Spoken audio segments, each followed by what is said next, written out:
요한계시록 21장과 22장에 보면 이런저런 죄악을 행하는 자들과 함께 거짓말하는 자들이 받게 될 심판에 대해 말씀합니다.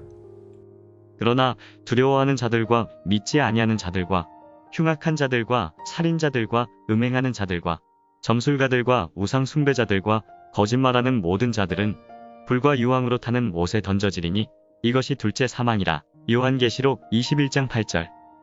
무엇이든지 속된 것이나 가증한 일 또는 거짓말하는 자는 결코 그리로 들어가지 못하되 오직 어린 양의 생명책에 기록된 자들만 들어가리라. 요한계시록 21장 27절. 개들과 점술가들과 음행하는 자들과 살인자들과 우상 숭배자들과 및 거짓말을 좋아하며 지어내는 자는 다 성 밖에 있으리라. 요한계시록 22장 15절. 우리가 아는 거짓말의 정의는 거짓인데 사실인 것처럼, 사실인데 거짓인 것처럼 말하는 것입니다. 실제로 성경의 많은 부분들이 이 거짓말의 정의 그대로를 말씀합니다. 그래서 우리가 인식하는 거짓말의 정의만을 생각하게 되면 내가 거짓말을 여러 번 했으니 성경 말씀대로 난 지옥 갈 거야 라는 두려운 마음을 품기도 합니다. 물론 이런 거짓말을 밥 먹듯이 하고 살면서도 양심이 화인 맞아서 아무렇지 않게 여긴다면 이들은 그 거짓말로 인해 지옥에 가게 될 것입니다. 실제로 하나님을 믿는 그리스도인이라고 하면서 아주 습관적으로 거짓말을 하고 이에 대해 본인 스스로가 심각성을 인지하지 않고 거짓말하는 것을 일상처럼 여기며 산다면 이런 사람들은 훗날 심판대 앞에서 심판을 피할 수 없을 것입니다. 정말 하나님을 경외하는 중심을 가진 사람이라면 의도적이지 않았다 하더라도 그런 거짓말을 단 한 번이라도 하게 됐을 때 그에 대해 크게 후회하며 주님 앞에 나아가 회개하고 용서를 구할 것입니다. 내 생각에 큰 죄라고 생각되든 작은 죄라고 생각되든 내 생각이 중요한 게 아니라 말씀 그대로 거짓말은 하나님 앞에서 죄이기 때문입니다. 허나 그렇지 않으면 거짓말을 큰 죄로 여기지 않으면서 본인이 그런 거짓말을 하고서도 별다른 양심의 가책을 느끼지 않습니다. 벌어진 중심의 틈 사이로 들어온 아주 적은 죄의 누룩이 우리 마음 전체를 마비시켜 버리는 것입니다. 그래서 날마다 하나님을 경외하며 겸비한 마음으로 우리 스스로를 돌아보는 것이 중요합니다. 그런데 이런 거짓말의 죄가 하나님 앞에 가증한 죄가 되는 이유는 따로 있습니다. 우리가 생각하는 그런 거짓말의 정의를 초월한 경우가 있기 때문입니다. 민수기 23장 19절에 보면 하나님은 사람이 아니시니 거짓말을 하지 않으신다고 말씀합니다. 이처럼 하나님은 거짓말하지 않으신다고 하셨는데 사무엘상에 보면 조금 의아한 부분이 나옵니다. 사무엘상 16장에 보면 사무엘 선지자가 사울의 왕위를 패하고 왕위에 오르게 될 새 인물을 찾아가라는 하나님의 명령을 받았을 때 내가 만약 하나님이 명하신 대로 다른 왕을 찾으러 가게 되면 사울이 나를 죽일 것이라고 말합니다. 그러자 하나님은 사무엘에게 너는 암송아지를 끌고 가서 말하기를 내가 여호와께 제사를 드리러 왔다 하라고 명하십니다.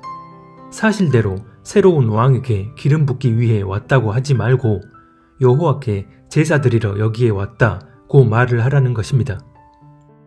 여호와 하나님이 사무엘에게 직접 명하신 일입니다. 우리 삶 속에서도 하나님의 뜻에 따라 이런 거짓말을 해야 하는 경우가 있을진 모르지만 어쨌든 성경에선 이런 일이 있었습니다. 민수기에선 분명 여호와는 거짓말하지 않으신다고 하셨지만 사무엘상 16장에선 사무엘에게 거짓을 말하라고 명하십니다.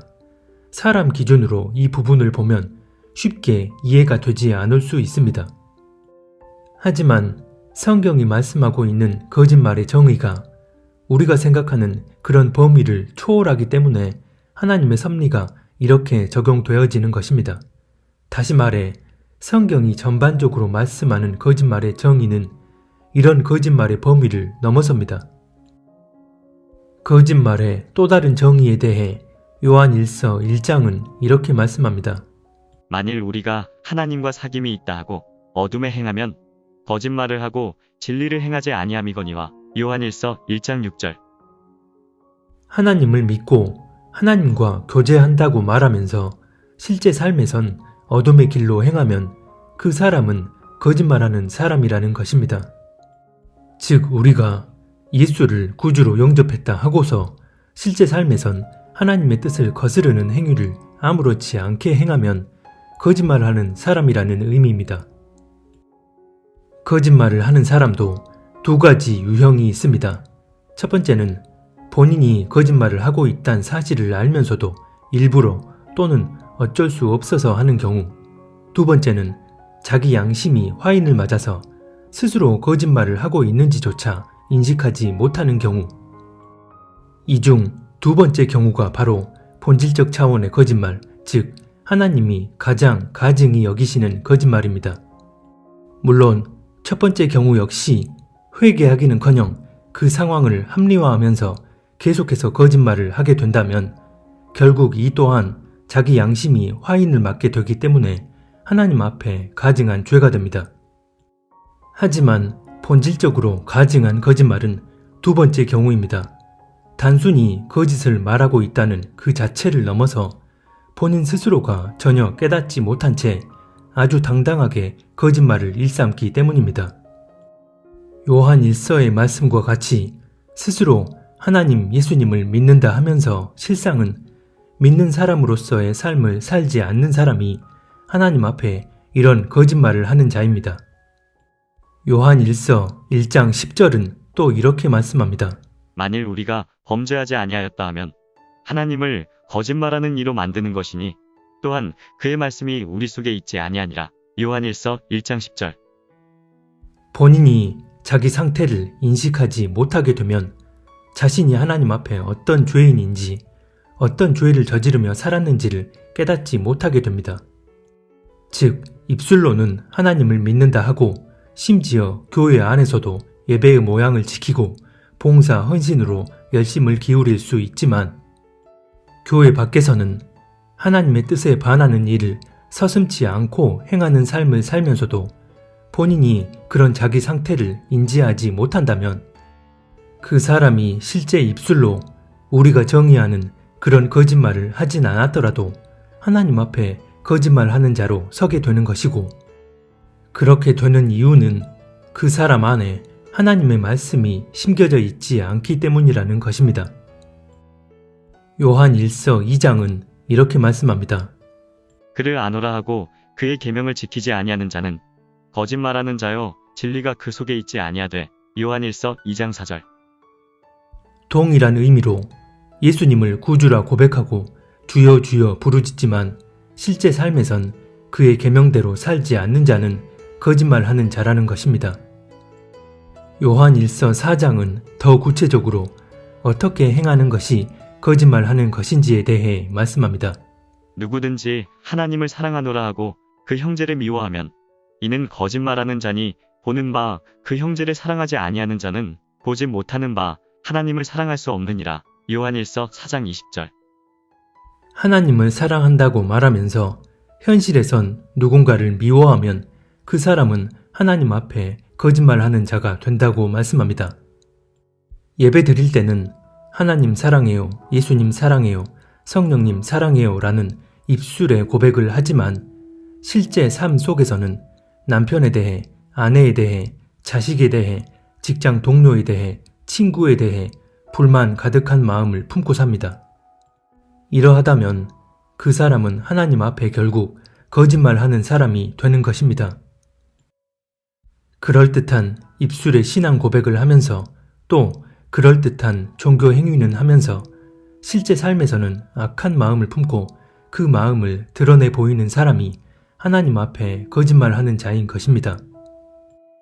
디모데전서 4장 2절에 보면 자기 양심이 화인을 맞아서 외식함으로 거짓말하는 자들이라고 말씀합니다.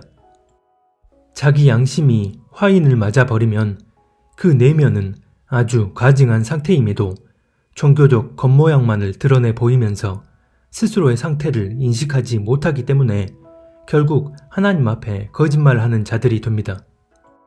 히브리서 6장 17절에 보면 하나님은 약속을 기업으로 받는 자들에게 그 뜻이 변하지 아니한다고 말씀하고 18절에 보면 이것이 하나님이 거짓말을 하실 수 없는 변하지 않는 사실이라고 말씀합니다.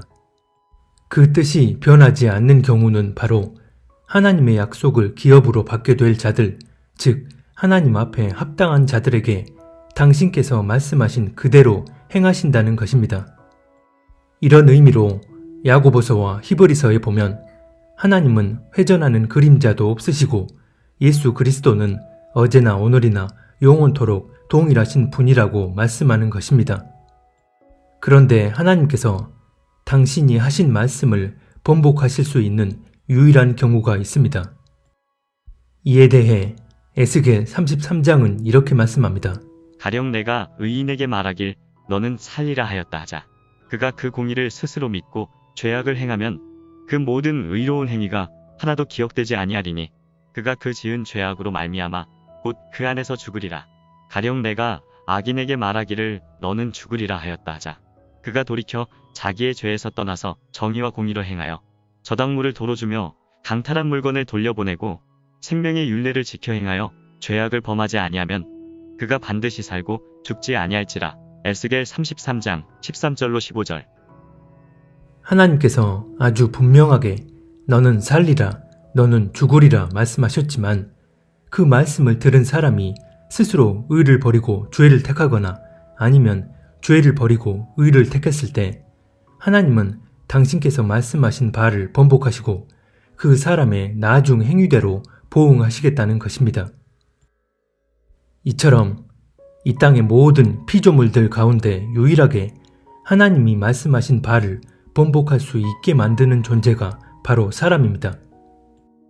이럴 수 있는 이유는 하나님은 결코 거짓말 하실 수 없는 속성을 가진 분이지만 직접 하신 말씀을 뒤집으실 정도로 사랑과 공의라는 하나님의 속성이 가장 상위적인 속성이기 때문입니다.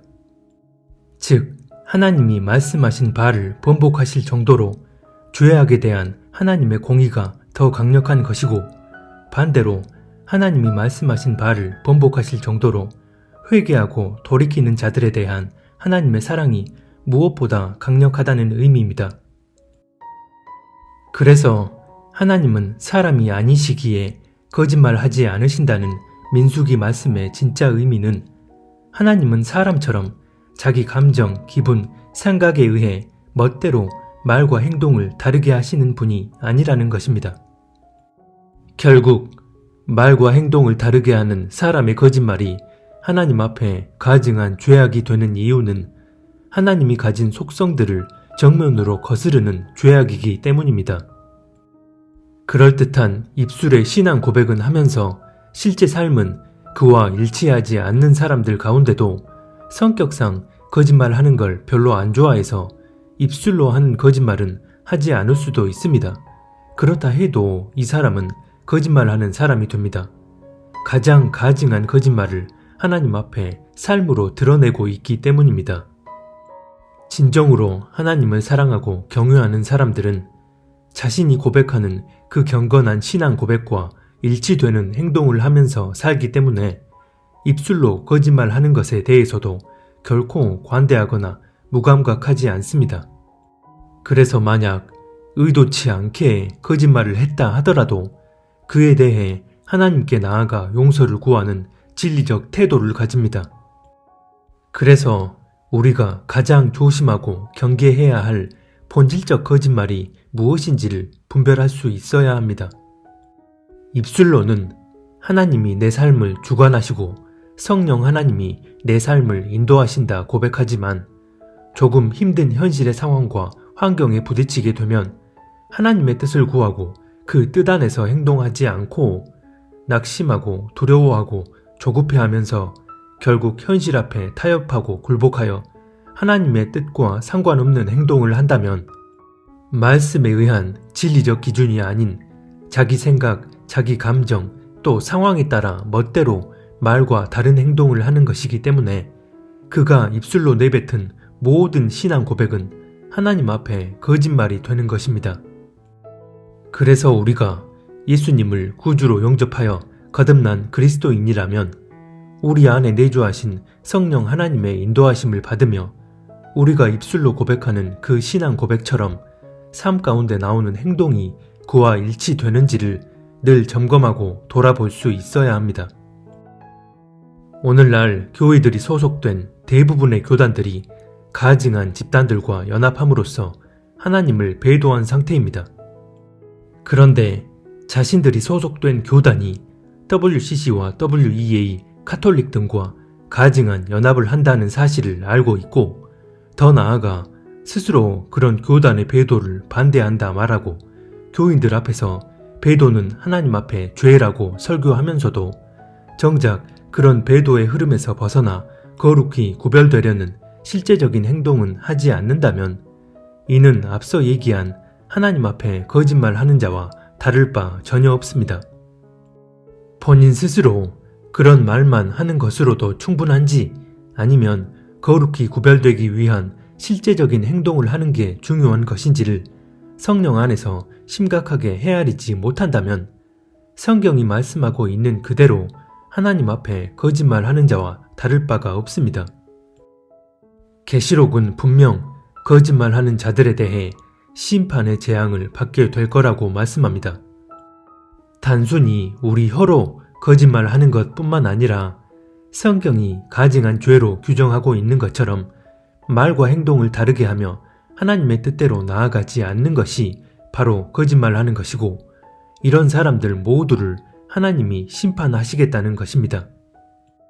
그래서 진정 주님 안에 거듭난 그리스도인이라면 날마다 자신을 돌아보고 점검하여 하나님 앞에 합당한 자로 바로 서야 합니다. 주님 오심이 임박한 이 시대의 가장 큰 저주는 바로 자기 자신을 돌아보지 않으므로 자신의 상태를 인식하지 못하는 게 아닐까 싶습니다. 내 모습을 돌아볼 수 있다는 것은 그만큼 하나님께서 우리에게 은혜를 부어주셔서 분별할 수 있는 눈을 열어주실 거라는 의미이고 그렇게 될 때 하나님과 온전히 동행하며 하나님의 뜻대로 나아갈 수 있습니다. 우리 주님 이제 곧 다시 오십니다. 그날이 매우 임박해 있는 때입니다. 우리 모두 말과 행동을 다르게 하는 거짓말하는 자가 되어 다시 오실 주님을 심판주로 맞이하는 게 아니라 주님 앞에 흠도 없고 점도 없는 거룩히 구별된 첫 열매의 신부가 되어 주님을 신랑으로 맞이할 수 있었으면 합니다.